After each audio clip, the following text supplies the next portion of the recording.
Hey, what's up, guys? Wowee. High Point Raceway on Saturday morning where I live was nothing short of excitement and definitely a feel-good story all around. I'm going to start with the 250 class, but before I do that, guys, I can't stress this enough, but please subscribe. Helps the algorithm, helps my channel out. I want my channel to grow too. I'm nearing 11,000 subscribers, and I'd like to get there as soon as possible and then go for 12 after that. So if you guys think I'm worth listening to, just hit the subscribe button and ring the bell. I will have some other games up later this week, including one Press Your Luck game coming down to the end of the season on that one. But anyway, let's talk about High Point in the 250 class. Let's get into this. Okay, putting up my banner here. Ty Masterpool wins number 300 for Pro Circuit Kawasaki. And I'll tell you what, that was the feel-good story of the day.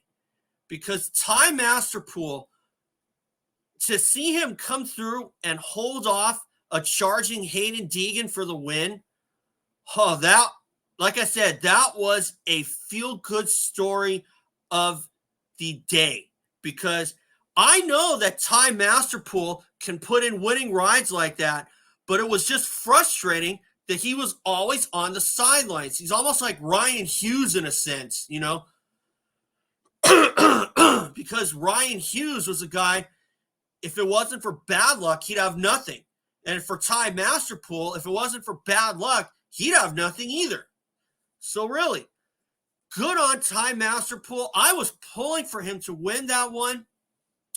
But I have to say that when Ty Masterpool had that breakout ride in the first moto, I had a lot of doubts that if he could pull it off or duplicate it in the same day. Because we've seen guys have these kinds of great rides that's kind of like we're a once-in-a-lifetime opportunity like kind of ride. And they come through, they do good on the first one, but they can't back it up the second time. And Ty Masterpool avoided that problem, you know, because Ty really, really showed me something that I knew he was going to get better and better with that pro circuit ride. And of course, with Mitch Payton demanding the best out of you, it could only go up for Ty Masterpool, and that's what happened. Now, in the second moto, when he replicated that good start, I thought, okay, maybe he can pull it off. And sure enough, he did. Now, it could have gone down the toilet since the camera shot had found him down just before the finish line jump. And I'll tell you what, if that was the last lap, Ty Masterpool would probably have lost a night's worth of sleep. But fortunately, that was not the last lap, and Masterpool was able to pick himself back up and keep charging. And the fact that he still held off Haiden Deegan for the second moto win just barely is going to do so much for his confidence. And I couldn't have been happier, because if Masterpool had let that slip away, I guarantee you he would certainly have felt really, really terrible during the off week, because with the off week coming up, that would have been torture for him. Let me tell you, because if he loses it, it's torture. And if someone like Carmichael back in the day, if he lost an overall going into the off week, that would have been torture for him. And if Masterpool had lost that one, that would have been torture for him going into the off week. So I am very glad that Ty was able to hold off Deegan, and Deegan was far back in the pack to begin with. And when the replay saw him down on the opening lap, those circumstances were just about right for Ty Masterpool to hold on. And like I said earlier, Ty Masterpool, I know he can put in rides like that, but it was frustrating that he was never healthy. And I'll tell you this, if Ty Masterpool is not signed by any factory team for 2025, something is obviously wrong in this industry, or they're turning a blind eye to a whole new level. I mean, look at what happened with Buddy Antunez in 2002 when he decided to give Supercross a try again in the 125 class at the time.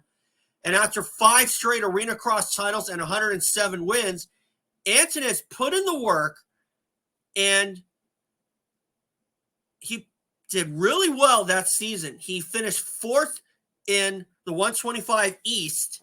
Granted, he only had 1 podium, and 7th in motocross. And what did Suzuki do? They turned a blind eye. They said, whatever.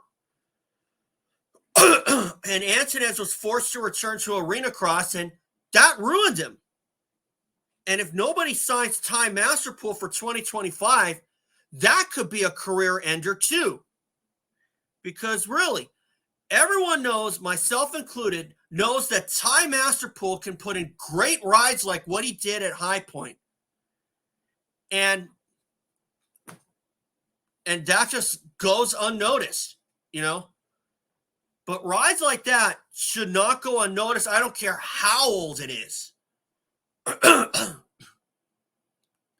And for Ty, that's only the start of something big for him. And I know he can back it up because the guy's a good starter. And for him to hold off Haiden Deegan like that is a big confidence booster. Now, for Deegan to lose that one, that's the way you want to lose it. You know, come within inches of getting the 1-1 sweep. And for Deegan to lose it, that's how, you know. Unfortunately, I wasn't sure if Deegan could back up 2 come-from-behind rides like Sebastian Tortelli did at Glen Helen 99. But I'll tell you, Haiden Deegan got mighty close, let me tell you. So, obviously, I was very much feeling so good for that. And for Pro Circuit to win their 300th race, it took them 12 years after 200 when Dean Wilson won the 2011 Atlanta Supercross. And now, I'm not sure when number 250 was, but for Ty Masterpool to win number 300, I'm sure that Mitch Payton has got to sign him, has got to keep him on the Christmas list at least for 2025. And for Masterpool to put in that kind of ride, I'll tell you, I just hope that's not another Buddy Antunez story at Suzuki, because that could really ruin your career. Now, the only outlier of that is Ricky Carmichael when he was under Honda, because when James Stewart was coming out of the 125 class, Carmichael told Honda he was willing to take a pay cut for 2005, and Honda just didn't listen to him. And they paid for it year after year.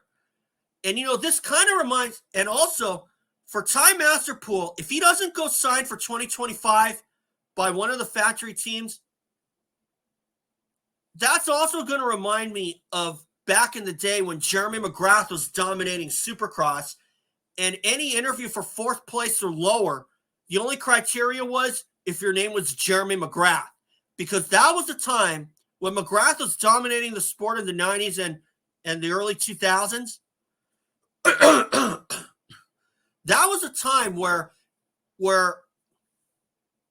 unless your name was Jeremy McGrath and you finished 4th place or lower in a Supercross event, nobody cared except your team maybe. And they looked at 4th place. They looked at 4th place as the first position that nobody cared about. Now, I think that 4th place in a Supercross event is very significant in this talent pool, especially in motocross. And that should not go unnoticed. So if I'm the factory teams, right, if I'm on Pro Circuit Kawasaki, I'm convincing Mitch Payton to keep him on for 2025. Now, obviously, you got to make room. I'm not sure if that means McAdoo or or Fortner or anybody else is going to be on the chopping block, or maybe even Seth Hammaker, although I kind of hope not on Hammaker, because I know that he can put in great rides too. But to keep Ty Masterpool on is, I would say, an absolute must, okay? If somebody's got to go, somebody's got to go. So really, not signing Ty Masterpool for 2025 is going to be one of the biggest WTF moments of this millennium. Really. I mean, a lot of people thought that Antonez would get another shot in Supercross in 03, but Suzuki just didn't listen. And Honda didn't listen when Carmichael was willing to take a pay cut. And I have to say that if JGR had signed Chad Reed for 2020, they might still be in business. Let that little increment, let that little fact sink into your minds for a bit. But still, it's obvious that as far as High Point's concerned in the 250s, that was an entertaining race. That was an entertaining class with a feel-good moment in the end. And quite frankly, Deegan's already got a stranglehold on this, but Tom Vial, I thought, would have done a lot better, and so would Chance Hymas. Because really, for Hymas and Vial to have the kind of performances that they did, that was kind of like a "where were you today" kind of performance for both of those guys. So I hope that they can pick it up during the off week. I'm looking for Vial to really come through with a win at Southwick in 2 weeks, and we'll hope, and hopefully that'll get his season going in the right direction. So anyway, guys, that's all for today. And remember, subscribe. And if you think I'm worth listening to, just hit the subscribe button. I ask you. So really, thanks, guys. Remember, subscribe, and I'll see you all for Southwick. Enjoy the week off, everyone. And I'll see you for the 450 video later this week.